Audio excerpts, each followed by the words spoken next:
Ladies and gentlemen, we are here to debate that GM foods is the solution to world hunger. The solution. Sorry, there is no single solution to world hunger and it's certainly not a flawed and failing GM food. But first, the first speaker for the affirmative says, GM crops can resist pests without the use of dangerous pesticides. So, the answer is clear. Let's save the pesticides. Why to solve with the dangers of GM foods? It makes no sense. And reducing pesticide use cannot end world hunger. Food production is just a single piece of a much larger puzzle. Let's take a broader view of the issue. Ladies and gentlemen, we support UNESCO's aims of ending world hunger. Our team line is this. There's no single solution to world hunger and it's certainly not a flawed and failing GM food. To build a case for the negative, I will provide evidence of the problems with GM foods, and Tommy will detail why there is no single solution to world hunger.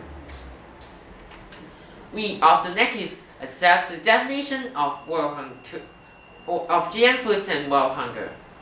Why do we see GM foods as flawed and failing?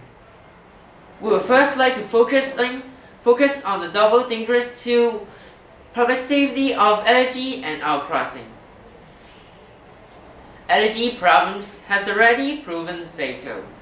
For example, in Spain in 2050, a man allergic to seafood died because he ate a GM tomato that has a fish gene added to it. Other example, in 1996, the University of Nebraska stopped a trial of GM soybeans when they found that a gene from Brazil nuts they added could have killed people with a nut allergy.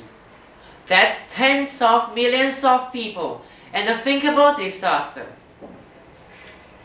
Outcrossing is when GM plants mix with plants in and around farms. The WHO states that the effects are impossible to predict and could have enormous consequences for both food security and safety. Crops could become killers or become impossible to grow. Ladies and gentlemen, these risks are terrible and terrifying. Think about that. They could even kill humanity. Why we don't want to face them? Why should we? Clearly, those conflicts with UNESCO's goal of ending world hunger, achieving food security, sustainable agriculture, and healthy lives. GM foods is flawed and failing. Thank you. Ladies and gentlemen, we must address the points of the second speaker. GM crops resistant to pests have caused major unexpected issues, such as harming the beautiful monarch butterfly in America and creating weeds that are more difficult to kill. Also, no-till farming has been done for centuries without GM foods. Farmers do not need GM foods for no-tillage farming. It's not worth the risk of unexpected disasters. Let's also consider the arguments of the third affirmative speaker. As Tommy said, GM crops' use of the two most popular crops, soy and corn, are actually decreasing. Regarding costs, did you know that between 2000 and 2010, as GM soybean came to dominate the market, consumer crop goods felt the price for seed increased 230%? That is highly alarming. GM food has not stopped greedy corporations. It has made them worse. So, ladies and gentlemen, in concluding today's debate, we of the negative stand strongly behind our team line. There is no single solution to world hunger, and certainly not the flawed and failing GM food. Keith detailed the double dangers of allergies and outcrossing.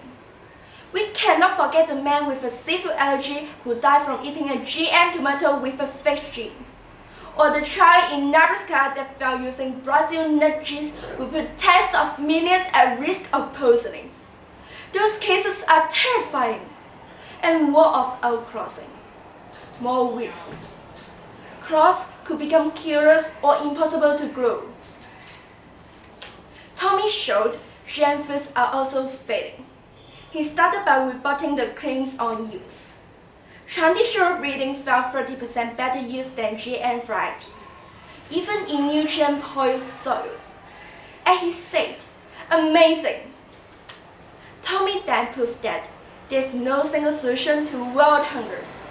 We already grew enough food for 10 billion people, but we waste too much. Up to 40% in the UK and 15% in the US. UNESCO itself called it shocking, and we agree. Tommy added that nearly 500 million of the world's hungry live in countries affected by war. GM food cannot solve waste, and it cannot solve war. Ladies and gentlemen, UNESCO's goals of achieving food security, sustainable agriculture, and healthy lives are too important to risk. GM food is flawed and failing. It is not the solution. Thank you. Ladies and gentlemen, the second speaker said GM crops can provide increased yields and better resilience to climate change. But increased yields is a myth. Consider a 2016 project in Africa which used traditional breeding to get 30% better yields than GM varieties, even in nutrient-poor soils. Amazing. And a major paper in the International Journal of Agricultural Sustainability found that the most widely grown GM crops, soy and corn, were both seeing falling yields. Furthermore, yields cannot fix other disasters like food waste, the effect of wars, or that governments are not acting effectively to address climate change. And I will return to our case. There is no single solution to world hunger, and is certainly not the flawed and failing GM food. We are not alone when we say there is no single solution.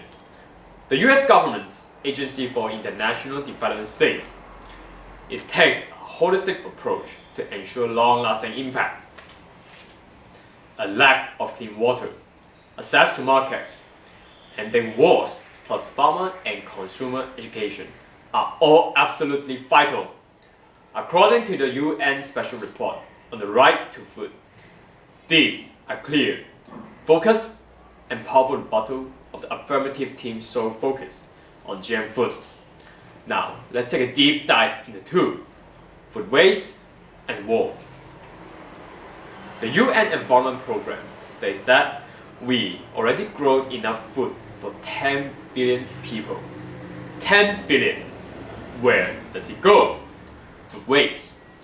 UNESCO found that are quote-unquote shocking.